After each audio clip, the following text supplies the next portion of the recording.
आज वो पालकी आगे पीछे हुई, जो पालकी में डंडा होता है उसकी सर में लगी, और सर में लगते ही महाराज कहने लगा कि करोमि चिकित्साम दंड पाणिरिव जनताया यथा प्रकृतिम स्वाम भजिष्यति।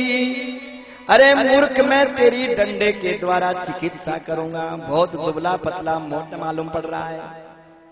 नाना प्रकार के व्यंग वचन कहे, लगता है सारा भार तेरे ऊपर ही छोड़ दिया इन लोगों ने।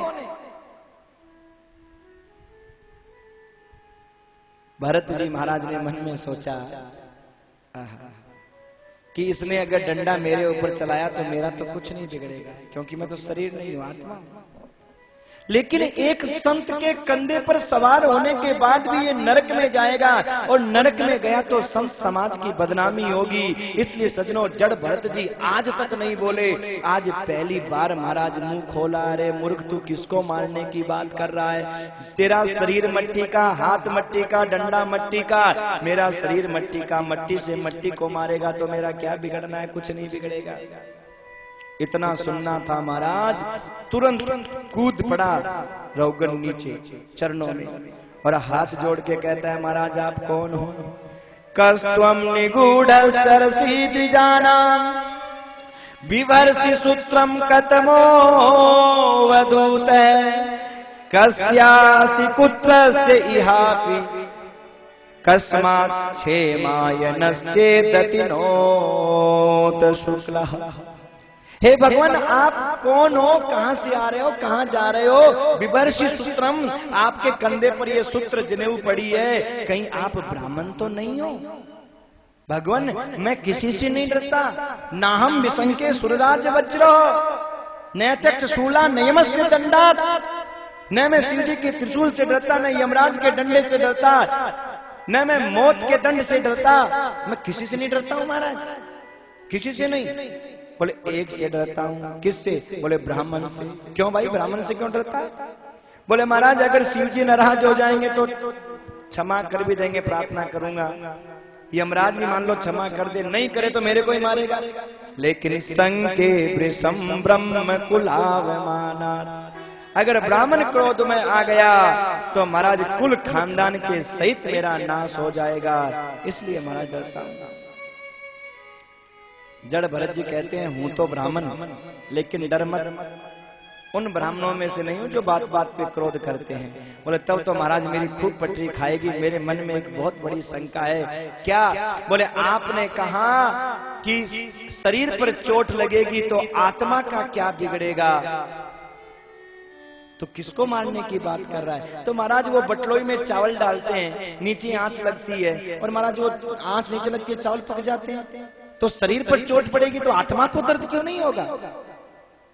जड़ भरत ने कहा, मूर्ख, तू नश्वर चावलों की बराबरी आत्मा से कर रहा है। अरे तेरे जैसा मूर्ख एक चांदनी चौक में चांदनी रात में लंबी चौड़ी भट्टी खोद के कढ़ाई चढ़ा करके पानी डाल के गर्म कर रहा था। चांद चंद्रमा की परछाई उसमें पड़ रही थी। किसी ने पूछा क्या कर रहे हो? बोले चंद्रमा की परछाई को जब तक खोलाता रहूंगा जब तक ये चंद्रमा इस कढ़ाई में आकर के नहीं गिर जाता। तो चंद्रमा की छाया को खोलाने से कभी चंद्रमा गिरा है आकर के? जैसे चंद्रमा की छाया को खोलाने से चंद्रमा का कुछ नहीं बिगड़ता, ऐसे सजनों ये जो आत्मा है ये उस परमात्मा की छाया है। परमात्मा बिंब है, आत्मा उसका प्रतिबिंब है। जब तक उस परमात्मा का कुछ नहीं बिगड़ता तब तक इस आत्मा का भी कुछ नहीं बिगड़ता। महाराज तुम्हारी छाया को कोई काटे बाटे कुछ भी करे, क्या फर्क पड़ना है तुम्हारा? बहुत सुंदर सजनों उपदेश होता है, पूरा परिचय देते हैं। अहम पुरो भरतो नाम राजा, अपना पूरा परिचय दिया, और इसके बाद में भयाटवी का सुंदर वर्णन करते हुए चंद्रलोक आदि की गति, सूर्यलोक आदि की गति का वर्णन करते हुए, और पंचम स्कंद के लास्ट में यानी पंचम के 26वें अध्याय में नरकों का वर्णन किया। कौन किस नरक में जाता है, आइए समय के अनुसार हम नरकों का वर्णन श्रवण करते हैं। सुखदेव जी महाराज कहते हैं, परीक्षित नरक अनेक हैं, नरकों की कोई गिनती नहीं है, जितने कर्म है उतने ही नरक हैं। लेकिन मुख्य 28 प्रकार के नरक बताए हैं। तामिश्र, अंध तामिश्र, रोरव, महारोरव, कुंभीपाक, असीपत्र, सूकरमुख, दंतसालवी, वज्रकंटक, वैतरणी, पुयोत, प्राणारोध आदि 28 प्रकार के यहाँ नरक बताए हैं मुख्य। आइए एक दो नरकों का वर्णन सुन लेते हैं, कौन किस नरक में जाता है, फिर आगे बढ़ते हैं। यस्ति हवा एतदमिति ममेतदमिति भूतद्रोयेन केवलम स्वकुटुम्बमेवानुदिनं प्रपुष्णति स तदिह विहाय स्वयमेव तदसुभेन रोरवे निपतति।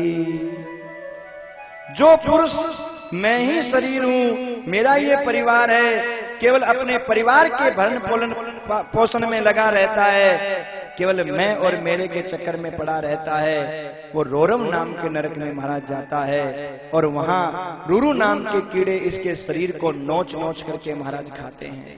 दूसरों का हिस्सा इसने खाया ना, दबाया ना, तो महाराज वो इसके शरीर के मांस को नोच नोच के खाते हैं। मरता नहीं है क्योंकि भोग शरीर होता है। जो दूसरे को अंधकार में रखता है, ध्यान देना, हाँ हाँ हाँ हाँ करता रहेगा, टाइम पे महाराज धोखा दे जाए। विश्वासघात, विश्वास तोड़ना जिसको कहते हैं। कहा जाता है किसी को विष दे दो, इतना पाप नहीं जितना किसी का विश्वास तोड़ने में पाप लगता है। विष दे दो मगर विश्वास मत तोड़ो। विष देने में जितना पाप लगता है उसका करोड़ गुना पाप महाराज विश्वासघात में लगता है। किसी को अंधकार में रखता है उसका लगता है। महाराज कोई बात है स्पष्ट बोल दो, साफ बोल दो, अंधकार में मत रखो, धोखे में मत रखो।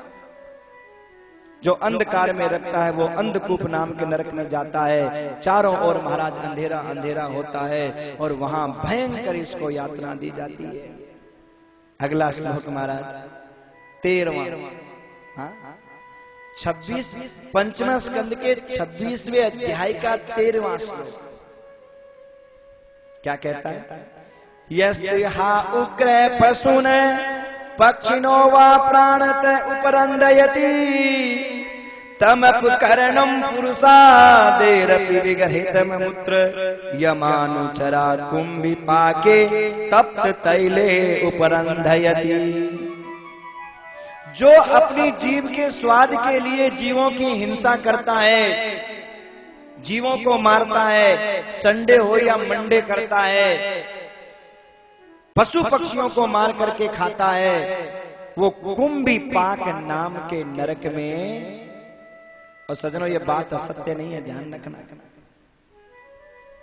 नहीं खा सकते वो भोजन जिसमें एक बाल है, न जाने लोग कैसे खाते हैं जो किसी माँ का लाल है। तुम्हें अपने बेटे इतने अच्छे लगते हैं तो वो भी तो किसी का बेटा होगा।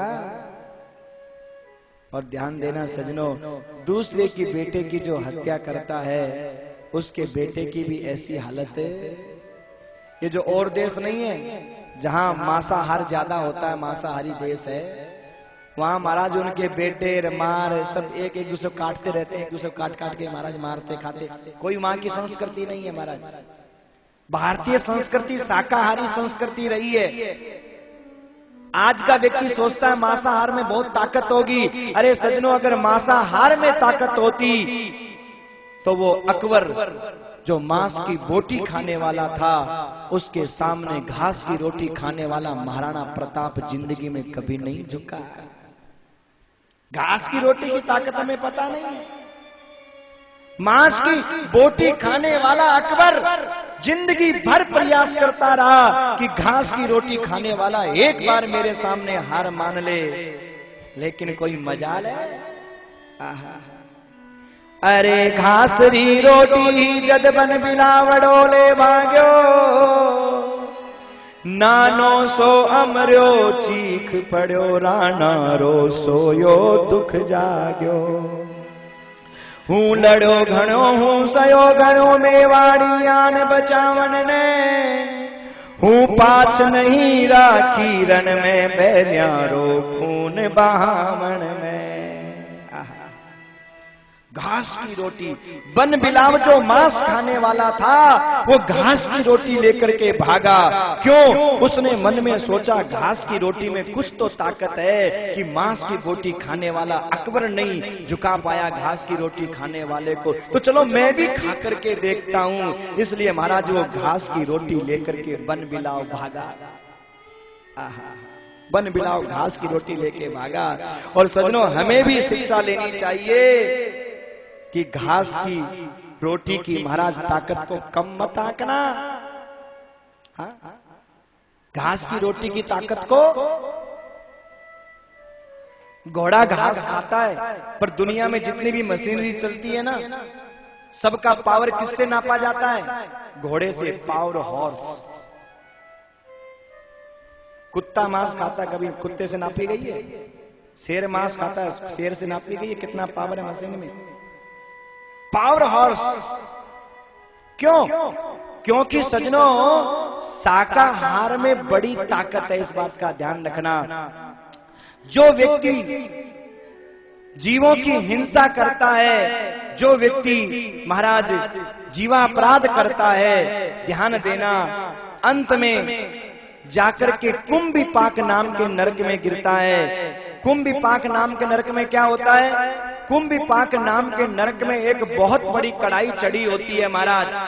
तेल खोलता रहता है उस कढ़ाई के अंदर, और खोलते हुए तेल के अंदर ले जाकर के इस जीव को डाला जाता है। और महाराज ये छटपटाता है, चिल्लाता है, बाहर निकलने की कोशिश करता है। और जैसे ही बाहर निकलने की कोशिश करता है, वैसे ही यम के दूत भाला लेकर के इसके शरीर में छिद्र कर देते हैं महाराज। और छिद्र करने के बाद में नमक डालते हैं, मिर्ची डालते हैं, चिकन मसाला डालते हैं, नमक डालते हैं। ये चिल्लाता है, छोड़ दो, छोड़ दो, एक दिन की छुट्टी दे दो। यम के दूत कहते हैं, बेटा तू भी कहता था संडे हो या मंडे, और हम भी कहते हैं संडे हो या मंडे रोज खाओ डंडे। एक दिन भी छुट्टी नहीं महाराज, 2 डंडे पड़े हमारे। इसलिए सजनों, इस बात का ध्यान रखना, भगवान ने शाकाहारी और मांसाहारी अलग अलग बनाए। आप कहोगे कैसे? देखो, मांसाहारी जीव के दांत अलग होते हैं, शाकाहारी के अलग होते हैं। जैसे मनुष्य है, गाय है, भैंस है, बकरी है, शाकाहारी है, तो सबके दांत बराबर बराबर हैं। ध्यान से समझना। कुत्ता, बिल्ली, शेर मांसाहारी है, तो महाराज उनके दांत एक बड़ा, एक छोटा, एक ऊपर, एक नीचे। देखा आपने मांसाहारी जीवों के दांत? अच्छा, दांतों के अलावा जो शाकाहारी जीव है, वो जब पानी पीता है तो मुंह से पीता है, होठों से पीता है। और मांसाहारी कैसे पीता है मालूम है? होठों से नहीं पीता, मुंह से नहीं, जीभ से पीता है महाराज। इसका मतलब मनुष्य शाकाहारी है, घास की रोटी खाने वाला है, मांस की रोटी खाने वाला नहीं। और जो खाता है उसे कुंभिपाक नाम के नरक में जाना पड़ता है, कोई बचा नहीं सकता महाराज। जो अपने माता पिता की सेवा नहीं करता, माता पिता से द्रोह करता है, उसे तप्त सुरमी नाम के नरक में डाला जाता है। और वहां महाराज भयंकर तपती हुई तांबे की भूमि में ले जाकर के और उस तांबे की भूमि पर पटक दिया जाता है। नीचे से आग निकलती है, ऊपर से माँ बाप की आह कराह जो दिल दुखाया वो आग बन करके बरसती है। और महाराज इसका शरीर जलता है भयंकर वेदना के साथ में, लेकिन ये मरता नहीं है। अगला श्लोक 16वां श्लोक 26वें अध्याय का 5वें स्कंद का। यस्ति है राजा राजपुरुषो वा अदंडे दंडम प्रणयति ब्राह्मणे वा शरीर दंडम स पापियान नरके मूत्र सुकर मुखे निपतति। जो राजा या राज कर्मचारी होकर के महाराज अपने पद का दुरुपयोग करता है, अपने पद का दुरुपयोग करता है, झूठी गवाही देता है महाराज, अपनी वर्दी के रोब में, अपने पद के रोब में ये सोचता है ये गरीब मेरा क्या बिगाड़ सकता है, ये गरीब मेरा क्या कर सकता है, मैं तो बहुत पावरफुल हूं। और महाराज किसी गरीब का अपमान करता है, उसे सूकर मुख नाम के नरक में डाला जाता है। सूकर मुख नाम के नरक में क्या होता है, वहां पर सजनों एक जैसे गन्ने का रस निकालने वाली मशीन होती है, ऐसी मशीन लगी होती है, उसके अंदर पेला जाता है, इसका तेल निकाला जाता है, लेकिन मरता नहीं है। हम सोचते हैं गरीब हमारा क्या कर सकता है। अरे भैया मत सता गरीब को, गरीब रो देगा, और गरीब रो दिया तो तुझे जड़मूल से खो देगा। गरीब के पास में दुआ भी है, गरीब के पास में हाय भी है। जो काम दवा से नहीं हो सकता वो दुआ से हो सकता है, और जो विनाश दुनिया के किसी के अंदर करने की ताकत नहीं है वो बद्दुआ में है। नरकों का वर्णन सुनकर के परीक्षित घबरा गए। पंचम स्कंद को नमन करते हुए छठे स्कंद में प्रवेश किया, और छठे स्कंद में अजामिल का उपाख्यान सुनाया। अजामिल अपने पुत्र के बहाने से भगवान का नाम लेता है, और महाराज भगवान के दूतों ने आकर के उसे बचा लिया। क्यों? 14वां श्लोक छठे स्कंद के दूसरे अध्याय का, कि भगवान का नियम है कि भगवान का नाम चाहे कैसे ही लो, सांकेत्यम परिहास्यम वा स्तोभम हेलनमेव वा वैकुंठ नाम ग्रहणम मशेषागहरम विदु। भगवान का नाम चाहे कैसे भी लो, संकेत में, हास में, परिहास में, मन के बिना मन के। लोग कहते हैं महाराज मन नहीं लगता भगवान का नाम ले क्या, कथा में मन ही नहीं लगता, सुने क्या। 2-3 घंटा बैठना को छोड़ो, 30 मिनट में पैर दर्द करने लगते हैं और सोचते हैं अब जाएं अब जाएं अब जाएं। अरे जबरदस्ती मन को रोक के बिठा के देखना महाराज, उसका भी फल मिलेगा। बिना मन के सुनोगे उसका भी फल मिलेगा। क्यों? देखो आपका मन नहीं है, आपकी बेटी ने कहा एक रोटी खा लो, एक बिना मन के आपका मन नहीं है खाने का, वो जिद करिए एक खा लो एक खा लो, अब बिना मन के आपने एक रोटी खा ली, क्या होगा? कुछ तो असर होगा कि नहीं होगा उसका, चाहे अच्छा हो चाहे बुरा हो। बिना मन के खाइए फिर भी असर हो रहा है ना। ऐसे सजनों भगवान का नाम चाहे बिना मन के लो चाहे मन से लो, लेकिन वो असर दिखाता ही दिखाता है। आग में हाथ बिना मन के डालो तो भी जलाती है, और मन से डालो तो भी चलाना काम है उसका। भगवान का नाम बड़ा दिव्य है। सांकेत्यम परिहास्यम वा, संकेत में, हास में, परिहास में, बच्चों के बहाने, किसी भी बहाने से भगवान का नाम लो, कल्याण करने वाला होता है। इसी श्लोक का अनुवाद गोस्वामी जी महाराज रामचरितमानस में करते हैं कि भावे कुभावे अनख आलस पावे कुभावे अनख आलस पावे कुभावे अनख आलस पावे कुभावे अनख आलस नाम जपत मंगल दिशि दसऊ नाम जपत मंगल दिशि दसऊ।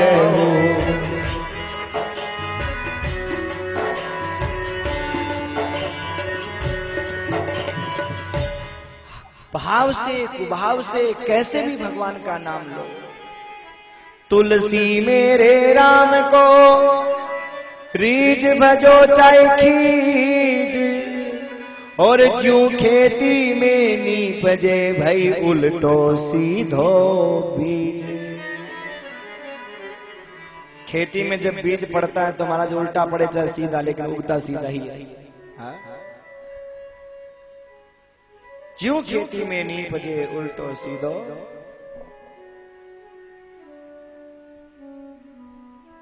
कैसे भी महाराज पतित स्खलितो भग्न संदष्टस्तप्त आहत हरिरित्येव सेना पुमानार्हति यातना।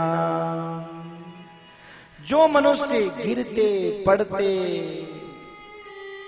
कैसे भी चोट लगने से, विवशता से, मजबूरी में, बहाने से कैसे भी महाराज भगवान का नाम लेता है वो नाम कल्याण करने वाला ही होता है। अजामिल ने अपने पुत्र के बहाने से नाम लिया और अजामिल का कल्याण हो गया। भगवान के दूतों ने आकर के महाराज बचा लिया। यमदूत और भगवान के दूतों का सुंदर संवाद वार्तालाप होता है। दक्ष प्रजापति के 10,000 पुत्रों को नारद महात्मा बना देते हैं। महात्मा बना दिए, फिर 10,000 पुत्र उत्पन्न किए, वो तपस्या करने गए, उनको भी महात्मा बना दिया। तो ब्रह्मा जी ने कहा, बेटा दक्ष ऐसा कर, तू पुत्र नहीं तू पुत्रियां उत्पन्न कर। क्यों? बोले पुत्र को तो बाबा बना देंगे लेकिन पुत्री को थोड़ी बाबा बना देंगे नारद बाबा। पुराने जमाने की बात है जी, आज तो पुत्री को भी बाबा बना देते हैं। पुराने जमाने में पुत्रियों को बाबा नहीं बनाते थे। आज तो महाराज बाबा कोई भी बन जाओ, जिसका मन करे। लाल पीला कपड़ा पहना बाबा बन गए महाराज। ये दाढ़ी जटा मूछे तो घर की खेती है, यूरिया देने की भी जरूरत नहीं है, अपने आप बढ़ जाएंगी, 6 महीने में तैयार। और जल्दी बनना हो तो मुंडा ही लो महाराज। आप कहो तो मैं कल ही बाबा बन के दिखा दूंगा आपको, बोलो।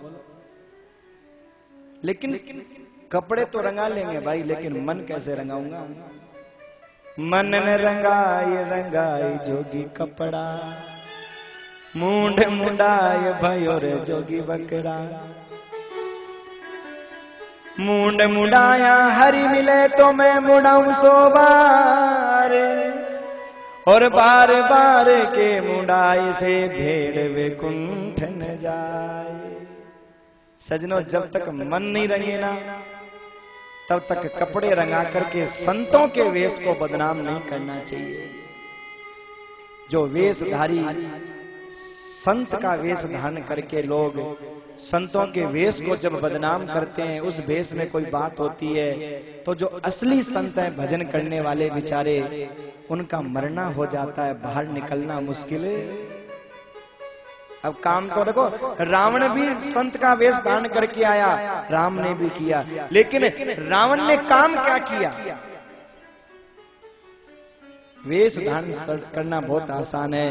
तो सजनों, नारद जी ने सबको बाबा बना दिया, महात्मा बना दिया, सब महात्मा बन गए, लेकिन कन्या पैदा की 60, उनको बाबा नहीं बनाया महाराज। उनसे ये सारी सृष्टि, सारा संसार हुआ। एक बार बृहस्पति जी से बृहस्पति नाराज हो गए देवताओं से बृहस्पति जी नाराज हो गए, क्योंकि नाच कूद चल रहा था। बृहस्पति जी पहुंचे सभा में, उठ करके प्रणाम करना पड़ेगा, इस बात को सोच करके इंद्र ध्यान नहीं दिया गुरु जी की ओर। गुरु जी ने मन में सोचा कि भाई मेरा तो कुछ नहीं बिगड़ना है। अगर कोई व्यक्ति गुरु के आने पर, बड़ों के आने पर, माता पिता के आने पर उनको आदर सम्मान न दे तो उसकी 4 चीजें नष्ट हो जाती है, आयु, विद्या, यश और बल। और जो अपने बड़ों को सम्मान देता है उसकी 4 चीजें बढ़ जाती है। तेन चत्वारि वर्धन्ते आयुर्विद्या यशो बलम। आयु, विद्या, यश और बल, ये 4 चीजें बढ़ती है। अब गुरुजी नाराज होकर के चले गए, दैत्यों को पता चला, आक्रमण किया, आक्रमण करके महाराज स्वर्ग को छीन लिया। देवता परेशान, क्या करें? देवता भगवान की शरण में गए। भगवान ने कहा भाई ऐसे तो नहीं है, गुरु तो बनाना पड़ेगा, क्या करें? विश्व रूप को गुरु बनाया, नारायण कवच से सुरक्षित कर दिया। और इसके बाद में विश्व रूप जो थे ना, वो दैत्यों के मामा थे, दैत्यों के मामा थे। तो दैत्यों ने कहा मामा जी, ये स्वाहा स्वाहा का आनंद क्या होता है हमें नहीं पता है, हमारे लिए भी एक स्वाहा स्वाहा कर देना। और महाराज मामा भांजों के चक्कर में पड़ा और पड़ते ही महाराज मारा गया। देख लो महाराज, मामा मारीच भांजे रावण के चक्कर में पड़ा तो क्या हालत हुई, मामा शकुनी दुर्योधन के चक्कर में पड़ा तो क्या दशा हुई, और मामा विश्व रूप इन दैत्यों के चक्कर में, भाणजों के चक्कर में पड़ा। इंद्र को पता चला, अरे ये क्या कर रहा है। इंद्र ने कवच उठाया और महाराज उठा करके वज्र काट दिया, वज्र उठा करके गर्दन, उसके 3 मुख थे, तीनों मुख काट दिए। ब्रह्म हत्या निकली, क्योंकि ब्राह्मण था। ब्रह्म हत्या को 3 भागों में बांटा गया। पृथ्वी में जो ऊसर भूमि है वो ब्रह्म हत्या का अंश है, इसलिए आपने देखा होगा कि उसमें अनाज पैदा नहीं होता उस भूमि में, वो ब्रह्म हत्या का अंश है। पृथ्वी को वरदान दिया कि तेरे में कोई गड्ढा भी कर देगा तो समय पाकर के अपने आप भर जाएगा। दूसरा जल, पानी। महाराज पानी में जो चिकना चिकना पदार्थ होता ना, झाग, वो ब्रह्म हत्या का अंश है। इसीलिए किसी भी नदी में नहाओ तो पहले ऐसे ऐसे महाराज पानी को हटाओ और हटाने के बाद में डुबकी लगाओ ऐसे हाथों से, नहीं तो ब्रह्म हत्या का दोष लगता है। आपने देखा वो लोग डुबकी ऐसे ऐसे करके डुबकी लगाते हैं। पानी को वरदान दिया, तुम बहते रहोगे तो पवित्र रहोगे।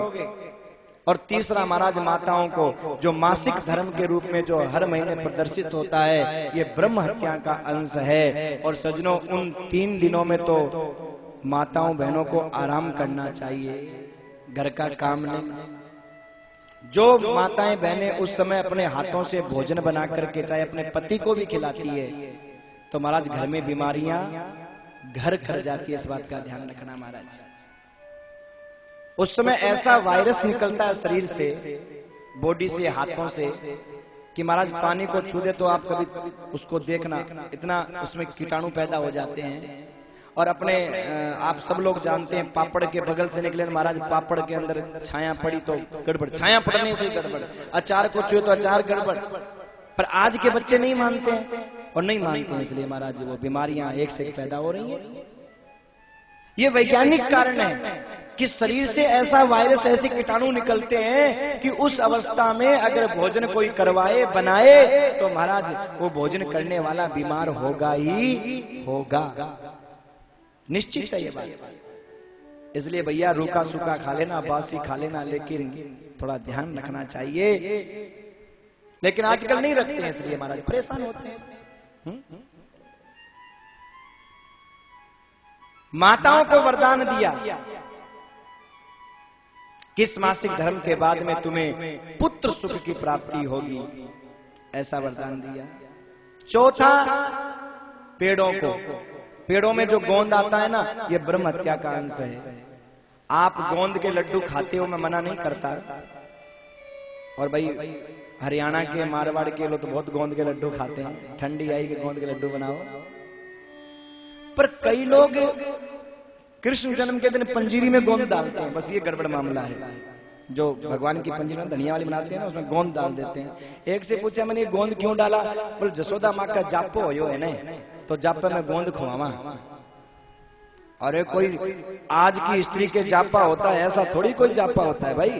भगवान तो प्रकट हुए थे, भगवान ने कोई दुख थोड़ी दिया था माता जी को। हाँ, आप गोंद खाते हो ठीक है, मना नहीं करता, लेकिन भगवान को भूल करके गोंद का भोग नहीं लगाना चाहिए, क्योंकि वो ब्रह्म हत्या का अंश है, कोई अच्छी चीज नहीं है।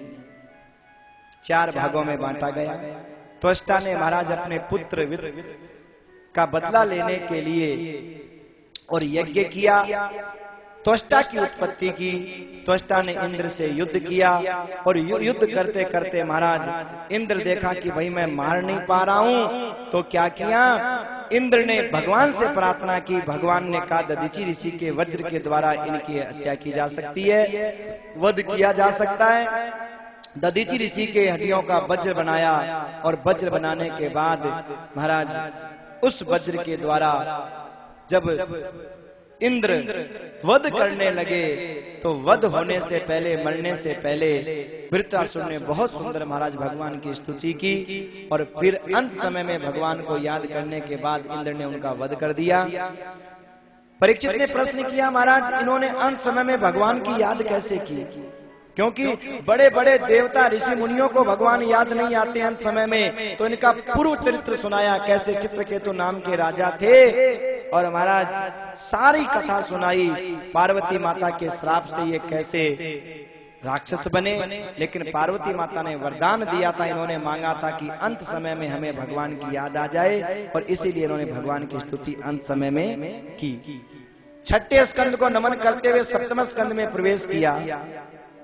7वें स्कंद में परीक्षित ने प्रश्न किया कि समय प्रिय सुहृत ब्रह्मन् भूतानां भगवान स्वयं इंद्रस्यार्थे कथम दैत्यान् वधि द्विसमो यथा।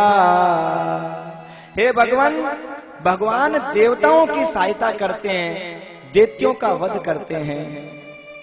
भगवान का नाम तो समदर्शी है, फिर ऐसी विषमदर्शिता क्यों? सुखदेव जी महाराज कहते हैं, नहीं परीक्षित, दैत्य वंश में भी कोई भगवान का भक्त होता है तो भगवान उसकी भी सहायता करते हैं। और उदाहरण दिया भक्त प्रहलाद का। भक्त प्रहलाद दैत्य वंश में उत्पन्न हुए, भगवान के परम भक्त, गुरुकुल से पढ़कर के आए, और गुरुकुल से पढ़कर के आए। हिरण्यकश्यपु ने कहा, बेटा आपके गुरुजी ने कोई बढ़िया सी बात बताई हो तो बताओ, कोई अच्छी बात। क्या अच्छी बात?